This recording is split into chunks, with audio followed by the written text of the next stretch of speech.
a été la prise de conscience lors de la découverte de votre base et de la découverte de cet outil Enneagramme? En ce qui me concerne, c'est la mise en lumière. Bien sûr, j'avais découvert d'autres méthodes avant. Donc quand j'ai découvert l'Ennéagramme et que Sandra m'en avait parlé, etc., je dis par curiosité, j'ai dit oui, allez, on va y aller. Et c'est vrai que j'étais assez sidérée de voir que les gens s'y retrouvaient vraiment dans Jacques Das. Et c'est ça qui est super intéressant. C'est que même avec la multitude de personnes qui existent, d'individus qui existent, on se retrouve dans 9 groupes principaux, j'entends. Je trouve ça fabuleux. Et sans vouloir classer les gens, parce qu'au départ c'est ce que j'avais peur, c'est qu'on classe, justement moi qui n'aime pas tout ce qui est classé, etc. Et je me suis rendu compte par la suite qu'en fin de compte on avait la possibilité d'avoir des ailes, donc ça va, on n'est pas trop mis dans une case. Et ce fait de pouvoir développer ses ailes, etc., après le profil MBTI, plus d'autres outils, je trouve ça formidable. Et ça permet justement aux gens d'avoir un outil direct pour discerner tout de suite ses faiblesses, ses forces. Et ça peut aider énormément les gens qui ont besoin de ça. Moi, c'était un grand soulagement parce que moi, au contraire, j'étais contente qu'il y ait une case pour moi. Parce qu'il n'y avait jamais de case pour moi. J'étais incasable. et du coup, qu'il y ait une petite case avec un 4 écrit, original que je n'aimais pas trop, mais... Il y a un romantique. Oui. C'est des mots. Mais, le créatif, le romantique et l'original. Voilà. Mais j'aime bien en plus tous ces mots qui me parlent. Oui, mais c'est pas suffisant. Énormément. Mais d'avoir ma case à moi, enfin commune, et puis qu'il y en ait plein d'autres comme moi. Je suis pas la seule qui s'éparpille, qui gère pas bien ses émotions, qui fait des efforts, et ben voilà, j'ai été soulagée et moi ça m'a vraiment permis de mettre des mots sur toutes mes émotions, de les rationaliser un petit peu, que ça soit un peu plus structuré, organisé, et puis de comprendre les autres aussi, parce que je suis en réaction par rapport à certains profils. Donc c'est vraiment un grand soulagement. Je me retrouve beaucoup dans ce que tu dis. Et je crois que ça m'a permis de mettre en lumière le conflit de l'intensité. Il y avait une intensité que désespérément je cherchais à clarifier. C'est pour ça que je plus développé mon analysant.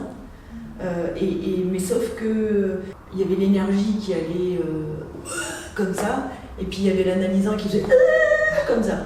Et je le vivais comme un conflit, sauf que je ne l'avais pas identifié. Et donc, avec l'Ennéagramme, moi, en tout cas, ça m'a permis au moins de mettre en lumière ce conflit intérieur. Ça a un sens, en fait. Il y a une logique là-dedans. Voilà.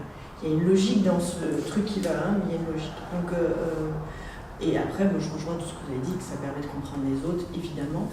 Mais comme je suis très INFP, donc c'est ma gueule en premier, moi c'était déjà comprendre mon bouillon. Et après découvrir qu'il y avait un gagnant. Oui, découvrir qu'on a un gagnant en soi. C'était bon, donc c'était très très libérateur. Ouais, y a deux grandes choses qui sont arrivées. C'est que d'abord, j'avais souvent tendance à penser que c'était tous des cons. Et en fait, à comprendre les motivations profondes des gens et apprendre qu'il y a différentes motivations, ça m'a aidé énormément dans la bienveillance et la compréhension des autres. Déjà, j'ai l'impression d'être quelqu'un qui aime bien comprendre les autres et qui aime bien se mettre à la place des autres. Et voilà, parce que moi-même, j'aime bien qu'on me comprenne. Mais là, ça a été un niveau au-dessus de ce que j'étais capable de faire jusqu'à présent.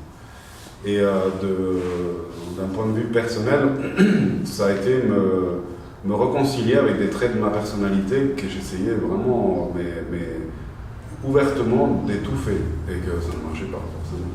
Le côté un peu papillon qui part dans tous les sens, le côté pas pouvoir aller jusqu'au bout de quelque chose, la problématique à être trop encadré ou vis-à-vis de l'autorité quand je sens que ce n'est pas justifié ou que la chose qu'on me demande bref, quand j'ai d'autres idées en tête, j'ai du mal à faire quelque chose qu'on me donne. Bah, bref, tout ça,